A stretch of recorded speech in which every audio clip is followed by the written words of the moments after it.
Assalamualaikum warahmatullahi wabarakatuh.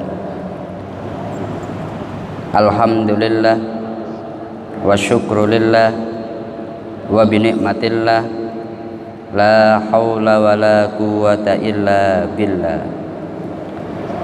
Rabbi shrahli sadri wa yassirli amri wahlul 'uqdatam min lisani yafqahu qawli. Kepada yang kami muliakan segenap jamaah Masjid Agung Batam yang dirahmati Allah Subhanahu wa Ta'ala, seperti biasa setelah melaksanakan sholat zuhur, mari kita bersama-sama mengikuti kajian tafsir Imam Asy-Syafi'i selama kurang lebih 7 menit ke depan. Marilah kita bersama-sama niat thalabul ilmi dan niat iktikaf di masjid ini agar duduk kita bersama oleh Allah dicatat sebagai ibadah. Adapun pembahasan kita kali ini sampai pada halaman 706 dalam surat Hud ayat 50. Allah berfirman, Bismillahirrahmanirrahim. Wa ila 'adin akhahum Huda qala ya qaumi i'budullaha ma lakum min ilahin ghairu in antum illa muftarun.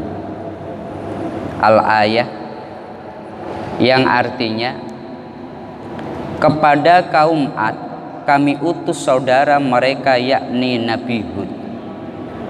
Ia berkata, hai kaumku, ibadahlah kepada Allah.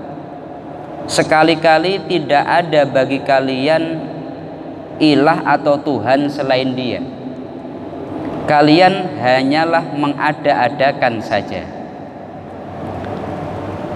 Di dalam kitab Ar-Risalah bab Hujjah fi Sabitil Khobaril Wahid, Imam Asy-Syafi'i beliau berkata, Allah berfirman, wa ila 'adin akhahum Huda. Kemudian beliau menguraikannya di dalam kitab beliau, kitab Ar-Risalah halaman 437. Ini merupakan sejarah daripada para nabi. Jadi Al-Quran itu tidak hanya kitab yang menerangkan tentang ibadah, tapi Al-Quran juga menerangkan sejarah daripada nabi-nabi terdahulu. Di dalam Al-Quran Allah berfirman, lafi qasasihim ibratul liulil albab. Di dalam kisah para nabi itu pasti ada pelajaran atau ibrah bagi orang-orang yang memiliki akal sempurna. Kita sekarang membahas tentang Nabi Hud. Nabi Hud itu merupakan nabi yang diutus setelah era Nabi Nuh.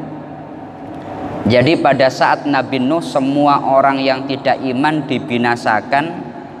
Akhirnya hanya tersisa 80 orang yang mereka selamat karena naik perahu Nabi Nuh. Setelah mereka selamat kemudian mereka beranak pinak. Cuma kemudian ada namanya kaum Ad. Kaum Ad itu mereka kemudian melenceng lagi dari sisi akidah. Mereka membuat berhala-berhala, ada nama berhalanya itu Samud dan sebagainya. Kemudian mereka menjadikan berhala-berhala itu sebagai sesembahan mereka. Allah kemudian mengutus dari golongan kaum Ad sendiri, yakni Nabi Hud. Nabi Hud kemudian beliau memberikan nasihat kepada umatnya, ya qaumi ibudullaha ma lakum min ilahin ghairu. Hei kaumku, sembahlah Allah. Tidak ada Tuhan bagi kalian selain Dia. Dan sesungguhnya kalian itu tiada lain tiada bukan, hanya mengada-ada saja ketika menyembah kepada berhala. Tugas daripada semua nabi pada dasarnya satu, yakni membawa kalimat tauhid. Semua nabi itu tugasnya pada dasarnya satu, menyadarkan manusia bahwa mereka itu adalah hamba yang diciptakan Allah dan memiliki tugas beribadah kepada Allah. Hanya saja sejarah terus berulang, dimulai daripada Nabi Nuh, kemudian Nabi Hud, sampai kepada nabi-nabi yang lain itu mereka akhirnya memiliki sifat yakni mensyirikkan atau mengsekutukan Allah. Makanya Rasulullah sendiri beliau dalam hadis menyampaikan, umirtu an uqatilan nasa hatta yashhadu alla ilaha illallah wa anna muhammadar rasulullah. Aku itu diutus tiada lain tiada bukan hanya untuk mengajak orang beribadah atau mentauhidkan Allah, bersaksi tiada Tuhan selain Allah. Kalau mereka sudah mengucapkan itu, sudah tidak ada kewajiban untuk memerangi mereka, sudah tidak ada permusuhan lagi, mereka darahnya aman, semuanya aman. Perintah yang disampaikan kepada Nabi itu pada dasarnya hanya ini, yakni mengajak orang untuk beribadah kepada Allah. Tapi orang terus membuat sesuatu yang mengada-ada. Satu contoh itu karena melihat Nabi Isa begitu luar biasa. Beliau lahir tidak melalui hubungan suami istri orang tuanya. Maryam itu perempuan suci, kemudian melahirkan seorang putra. Mulai kecil sudah membawa tauhid, bisa menghidupkan orang mati. Dalam banyak kitab tafsir, Nabi Isa itu bisa menghidupkan 4 orang yang sudah dipastikan mati, bisa menyembuhkan penyakit yang tidak bisa disembuhkan. Orang kemudian berpikir ini tidak mungkin manusia biasa, ini pasti merupakan anak Tuhan. Akhirnya dikultuskan keterlaluan sampai mengatakan wa Isa benullah, Isa sebagai anak Allah. Orang Yahudi juga punya penyakit yang sama.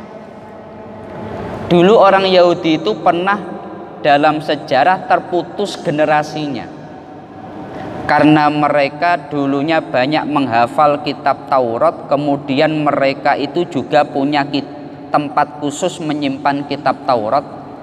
Hanya saja kemudian mereka dibantai habis-habisan pada sejarah. Pada saat itu yang selamat namanya Nabi Uzair. Nabi Uzair itu kemudian ketika beliau datang kepada kaumnya, beliau adalah orang yang menemukan kembali kitab Taurat bagi orang Yahudi. Orang yang hafal kitab Taurat. Orang kemudian berpikir ini nggak mungkin orang biasa, pasti ini merupakan anak Allah. Akhirnya sampai mereka berkata wa Uzairun ibnullah. Dulu pada masa jahiliyah ada orang itu naudzubillah zina di Ka'bah, ya, zina di Ka'bah. Kemudian oleh Allah mereka itu dijadikan batu. Akhirnya karena menjadi batu diazab Allah, ini jahiliyah sebelum Rasulullah. Kemudian oleh orang-orang Quraisy diletakkan di luar Ka'bah. Tapi karena mengganggu tawaf akhirnya diletakkan di Sofa dan di Marwah. Seiring berjalannya waktu, orang kalau dia itu sa'i Sofa dan Marwah, patung yang semestinya dijadikan pelajaran jangan berani berbuat kotor di dalam Ka'bah, sekarang malah jadi sesembahan. Orang kalau ke Sofa dan Marwah itu mereka juga akan memuja kepada 2 patung tadi. Akhirnya pada saat itu ketika Rasulullah membawa perintah haji, yang salah satunya adalah dari ritual haji itu sa'i antara Sofa dan Marwah, umat Islam dari Madinah itu mereka merasa berat untuk melakukan sa'i. Kenapa? Karena teringat sebelum masuk Islam di Sofa dan Marwah ada 2 patung yang mereka sembah. Sampai akhirnya Allah menurunkan ayat tentang tidak adanya dosa, fala junaha alaihi ayyatawafa bima, tidak ada dosa bagi mereka untuk tawaf antara Sofa dan Marwah. Lah ini merupakan sejarah daripada para nabi. Bagi orang yang berakal sempurna, berakal yang baik, dia akan mampu mengambil ibrah daripada hal ini. Oleh sebab itu, sebagai penutup, Rasulullah berpesan kepada kita semua, jaddidu imanakum bila ilaha illallah.